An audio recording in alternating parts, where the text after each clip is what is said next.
Hello students. आज हम video के इस भाग में क्लास 7 के हिंदी व्याकरण में ये समास के आगे के भाग को पढ़ेंगे। देखिए, पीछे हम लोगों ने जाना है समास के बारे में। समास क्या होता है, समास किसे कहते हैं। तो समास दो या दो से अधिक शब्दों को जब हम मिलाकर के एक नया शब्द बनाते हैं तो उसे हम समास कहते हैं। यह प्रक्रिया जो होती है वह समास कहलाती है और उससे जो निर्मित शब्द होता है वह जो है सामासिक पद या समस्त पद कहलाता है। या हम यूँ कह लें कि संक्षिप्तीकरण की प्रक्रिया जो होती है वह समास कहलाती है।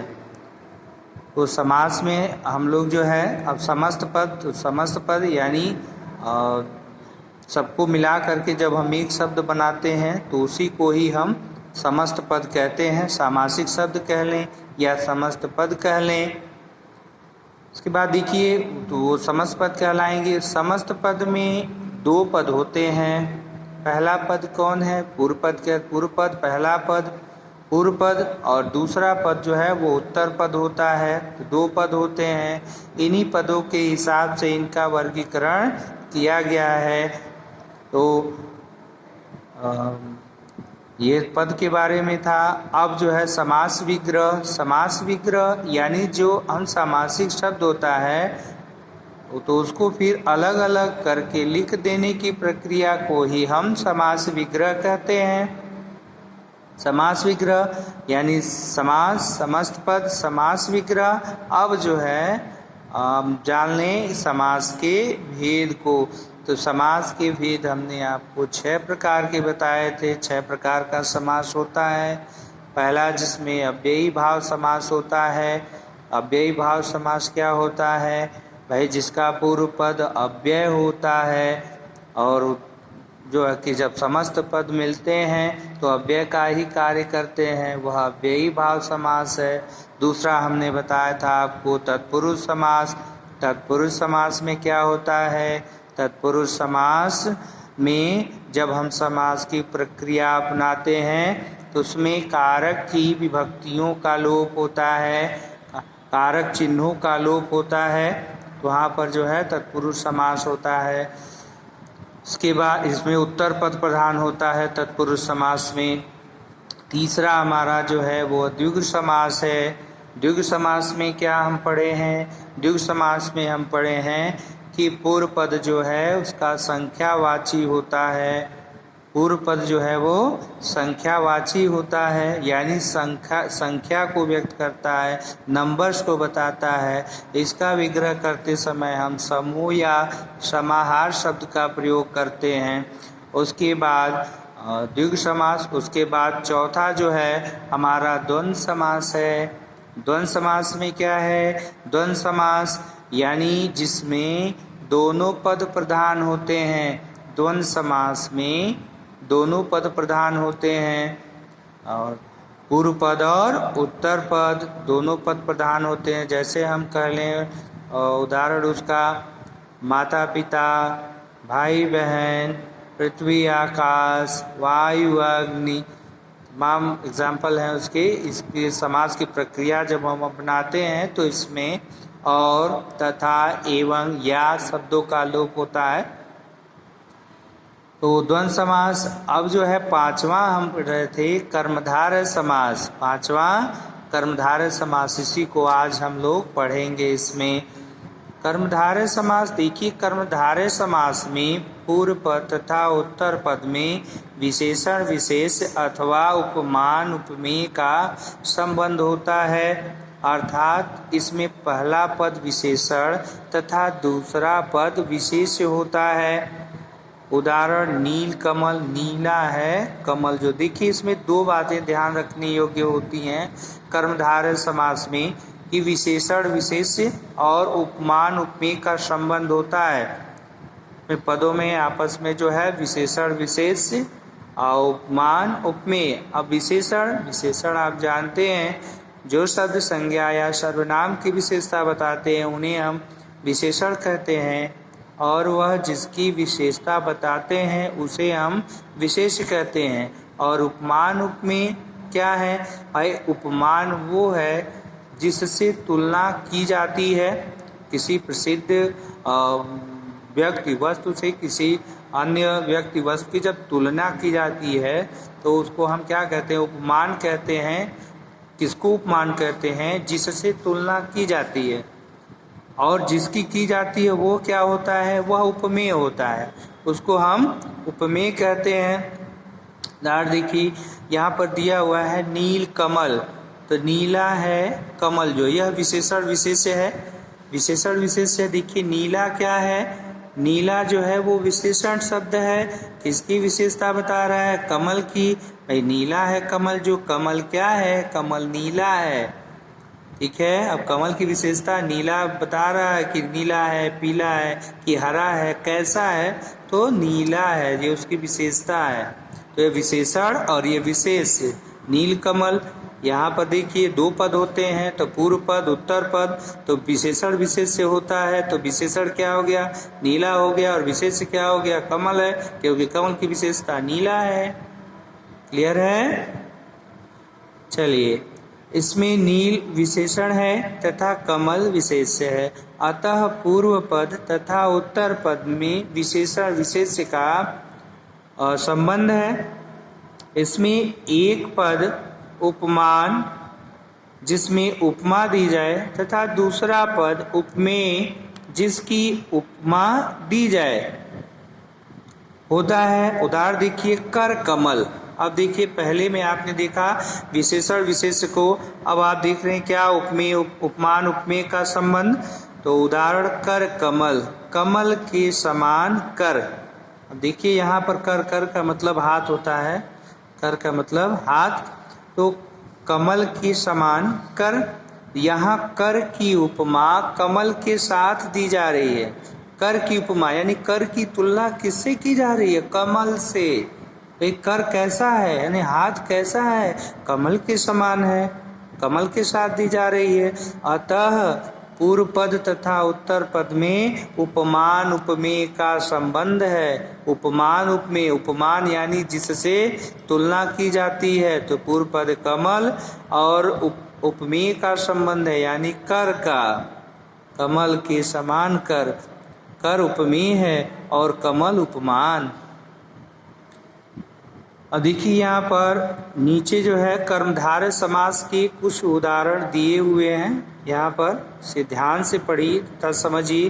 देखिए, विशेषण विशेष पहले दिया हुआ है अधपका, आधा है पका जो, तो नील गगन, नीला है गगन जो। फिर पूर्व पद विशेषण है, दूसरा पद जो है उत्तर पद जिसको हम कहते हैं वह विशेष है। तो नील गगन, नीला है गगन जो।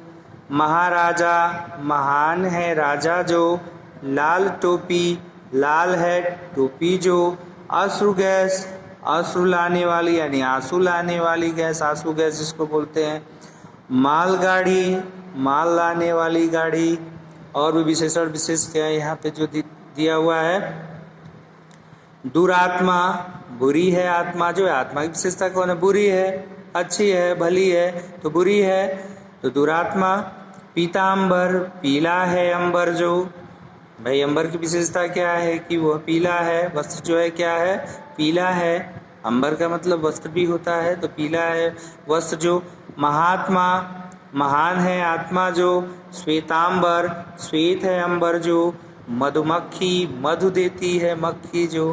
पर्णकुटी, पर्ण यानी पत्तों से बनी कुटी। तो ये विशेषण विशेष थे। कर्मधारय समास के अंतर्गत हम लोगों ने विशेषण विशेष को जाना। अब उपमान उपमेय यानी अब देखिए नरसिंह, तो सिंह के समान नर, सिंह क्या है? उपमान है। नर क्या है? उपमेय है। घन श्याम, घन के समान श्याम, सांवला है किसके समान? घन के समान। क्रोधाग्नि, क्रोध रूपी अग्नि, और क्रोध क्या है? क्रोध जो है वह उपमेय है, और अग्नि क्या है? उपमान है। मुख चंद्र, चंद्रमा के समान मुख, चंद्रमा के समान मुख, तो मुख क्या है? वह उपमेय है, और मुख की तुलना किससे की जा रही है? मुख की तुलना जो है वह चंद्रमा से की जा रही है। अब देखिए छठा जो है हम वो बहुब्रीहि समास को पढ़ते हैं। बहुब्रीहि समास में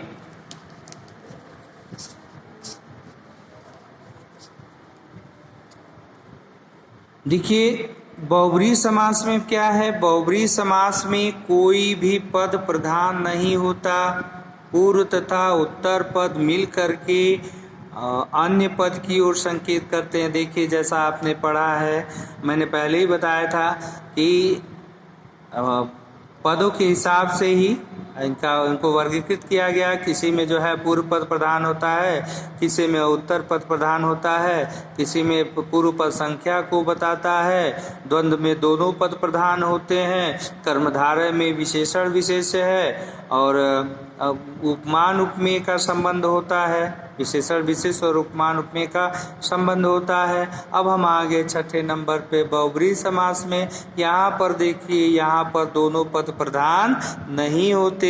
जब ये दोनों मिलते हैं तो किसी अन्य की तरफ इशारा कर देते हैं, किसी अन्य की तरफ इशारा कर देते हैं। देखिए कह रहा है बहुब्रीहि समास, बहुब्रीहि समास में कोई भी पद प्रधान नहीं होता, पूर्व तथा उत्तर पद मिलकर एक अन्य पद की ओर संकेत करते हैं। उदाहरण देखिए, मुरलीधर, मुरली को धारण करता है जो, तो मुरली को यानी बांसुरी को कौन धारण करता है, अर्थात कृष्ण। लंबोदर, लंबा है उधर जिसका, अर्थात कौन, गणेश। उपरोक्त दोनों उदाहरणों में समस्त पद मुरलीधर कृष्ण के लिए तथा लंबोदर गणेश की ओर संकेत करते हैं। बहुब्रीहि समास के कुछ और उदाहरण नीचे दिए गए हैं, इन्हें ध्यान से पढ़िए तथा समझिए। तो ध्यान से पढ़ना। देखिए जहाँ अन्य की तरफ इशारा हुआ, जहाँ दोनों पद मिल करके तीसरे की तरफ इशारा किए, वहाँ पर जो है वह बहुब्रीहि समास होगा। गजानन, गज है आनंद जिसका, मुख जो है हाथी के समान हो, तो वो क्या है, वो गणेश हैं। अर्थात कह दिया यानी अन्य की तरफ इशारा कर दिया, तो यह क्या हो गया, बहुब्रीहि समास हो गया। दशानन, दस है आनन यानी 10 मुख हैं, 10 सिर हैं जिसके, और उसको हम अर्थात कौन, अर्थात रावण। न 10 मुख्य है न सिर मुख्य है, मुख्य कौन है, ये दोनों जिसके हैं वो कौन, रावण। मूषक वाहन, मूषक है वाहन जिसका, अर्थात गणेश। गोपाल, गायों का पालक है जो, अर्थात कौन, कृष्ण। चक्रधर, चक्र को धारण करता है जो, अर्थात विष्णु या कृष्ण। त्रिलोचन, 3 है लोचन जिसके, अर्थात 3 नेत्र, लोचन यानी नेत्र, आँख की पर्यायवाची है लोचन जिसके, अर्थात ये किसके हैं, शिव के हैं। शिव के जो है 3 नेत्र हैं, 3 आँखें हैं भगवान शिव शंकर के। पवन पुत्र, पवन का पुत्र है जो, अर्थात कौन, हनुमान को हम पवन पुत्र कहते हैं। नीलकंठ, नीला है कंठ जिसका, अर्थात शिव। चतुर्मुख, 4 मुख है जिसके, अर्थात कौन, ब्रह्मा। एक दंत, एक है दांत जिसका, अर्थात कौन, गणेश की तरफ इशारा हो रहा है। मयूर वाहन, मयूर है वाहन जिसका, अर्थात कौन, कार्तिकेय। तो देखिए यहाँ पर बहुब्रीहि समास, बहुब्रीहि समास में भाई दोनों पद प्रधान नहीं होते हैं, दोनों पद जब मिलते हैं वो अन्य की तरफ इशारा कर देते हैं, तो वहाँ पर बहुब्रीहि समास होता है।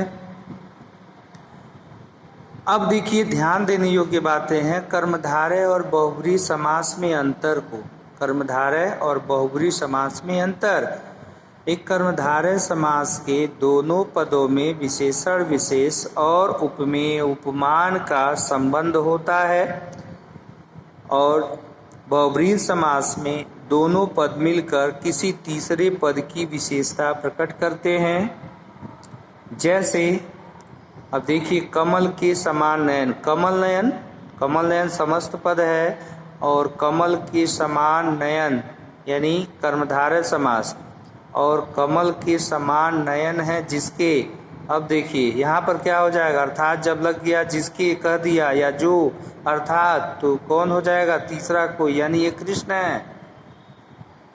अब देखिए, ये हमारे विग्रह करने पर निर्भर करता है। अगर आपको दे दिया जाता है कि कमल नयन यह समस्त पद है, इसका आप विग्रह करें और समास बताएं, तब हम क्या करेंगे? देखिए, कमल नयन, यदि यह उसका विग्रह हम ऐसा करके कहते हैं कि कमल के समान नयन, यह विग्रह करते हैं, तो हम ऐसा ध्यान रखेंगे, तो हम कर्मधारय लिखेंगे। क्लियर है?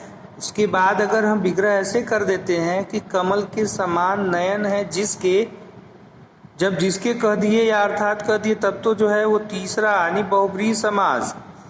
तो हम हमेशा ध्यान रखेंगे कि हमारे विग्रह करने पर निर्भर होता है कि हम कहाँ तक विग्रह कर रहे हैं। समस्त पद का कर्मधारय तक कर रहे हैं या कि बहुब्रीहि तक कर दे रहे हैं। यानी विग्रह हमारा जैसे ही अन्य की तरफ इशारा करेगा तो वहाँ पर जो है वो बहुब्रीहि समास हो जाएगा। और अगर जो है तुलनात्मक कर रहा है तो वह कर्मधारय हो जाएगा, यानी तुलना। ठीक है? उपमान उपमेय का अगर संबंध है तो कर्मधारय समास हो जाएगा। तो यह हमारे विग्रह करने पर निर्भर करता है।